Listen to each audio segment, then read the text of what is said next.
नमस्कार दोस्तों, आप सभी का फिर से स्वागत है आपके अपने होम्योपैथिक यूट्यूब चैनल पे। मैं डॉक्टर विपुल कुमार आप सभी का स्वागत करता हूँ। और दोस्तों, आज हम बात करेंगे टोमेटो फ्लू के बारे में। आए दिन न्यूज़ में हम देखते आ रहे हैं कि ये टोमेटो फ्लू बहुत तेज़ी से फैल रहा है, बच्चों के अंदर फैल रहा है। तो ये है क्या एक्चुअली, और ये नई बीमारी है क्या? तो इस सभी के बारे में, इस बीमारी के बारे में डिटेल में जानेंगे आज के इस वीडियो में। वीडियो अंत तक ज़रूर देखिएगा। ये इन्फॉर्मेशन आपके लिए काफ़ी अच्छी होंगी और आपको काम आने वाली इन्फॉर्मेशन है, तो ज़रूर इस वीडियो को अंत तक देखिए। तो चलिए बिना किसी देरी के शुरू करते हैं।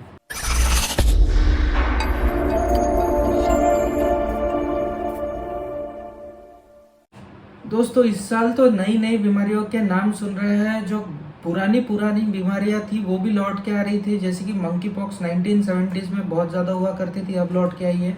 और अब ये तो नई बीमारी का नाम सुनने में आया है, वो है टोमेटो फ्लू। अब ऐसे में टमाटर से कौन सा बुखार फैल गया ये समझ में नहीं आ रहा, लेकिन नाम इसका थोड़ा सा कंफ्यूजिंग है क्योंकि इसका टमाटर से कुछ भी लेना देना नहीं है। It has nothing to do with tomato.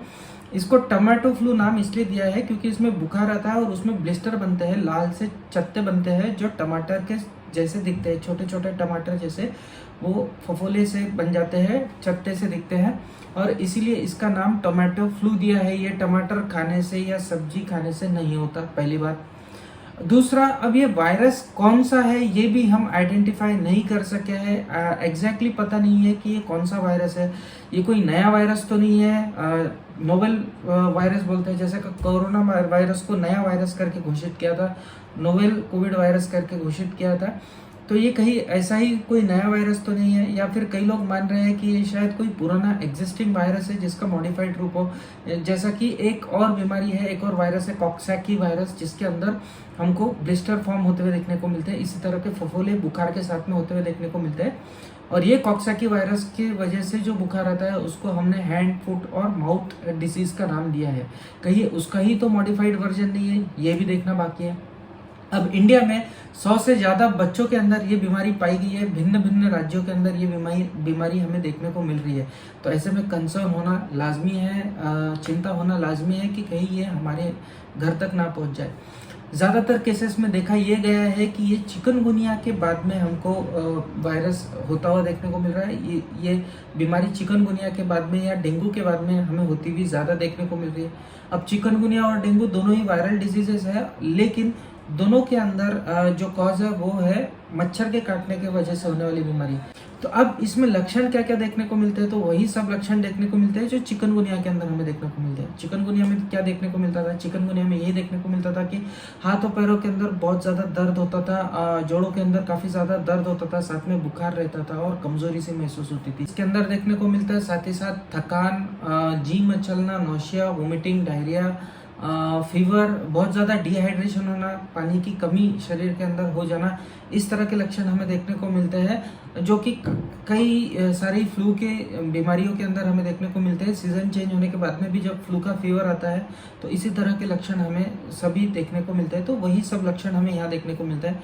Additional है वो लाल ब्लिस्टर जो टमाटर जैसे रिजेंबल करते हैं, तो इसको हमने नाम दे दिया टोमेटो फ्लू का। ये फैलता किस तरह है इसके बारे में भी नहीं पता है। जैसा कि कई लोग सोच रहे हैं कि शायद मच्छर की वजह से तो नहीं फैल रहा है, लेकिन ज़्यादातर मान्यता यह है कि ये क्लोज कॉन्टैक्ट की वजह से फैल रहा है। Close skin to skin contact या क्लोज, अगर कोई बच्चा है जिसको ये बीमारी हुई है तो उसके कपड़े, तौलिए, नैपकिन, अगर बेडशीट्स, इस तरह के अगर जो कपड़े हैं वो अगर हमारे संपर्क में आ जाते हैं तो ये बीमारी फैल सकती है। और खास बात इस बीमारी की, अभी तक इसकी वजह से कोई मौत हमें देखने को नहीं मिली है, तो थैंकफुली ये नॉन लाइफ थ्रेटनिंग है। 7 दिन तक के लगभग बुखार रहता है, 7वें-8वें दिन के बाद में हमें बुखार रिजॉल्व होता हुआ देखने को मिलता है।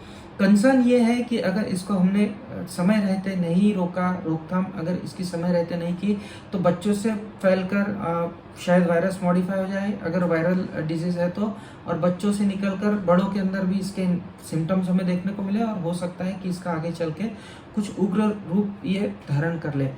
ऐसे में इंटरनेशनल ट्रैवलिंग बैन वगैरह भी लग सकता है, और लगना भी चाहिए। अभी तक ये खांसने से ड्रॉपलेट इन्फेक्शन या हवा के थ्रू इसका इन्फेक्शन फैलता है, इसके बारे में कोई ठोस सबूत नहीं मिले हैं, तो ये अभी तक पता लगना मुश्किल है कि कहीं ये एयरबॉर्न तो नहीं है। खांसने से, छींकने से तो ये नहीं फैलती है बीमारी, इसके बारे में अभी तक कोई एविडेंस नहीं मिला है। और आशा तो यही करेंगे, भगवान से प्रार्थना तो यही रहेंगी कि इस रूट से ये ना फैले। अगर इस रूट से फैलता है तो बहुत ज़्यादा तेज़ी से ये बीमारी फैल सकती है। तो ये सभी जानकारी हमको टोमेटो फ्लू के बारे में आज की घड़ी में है।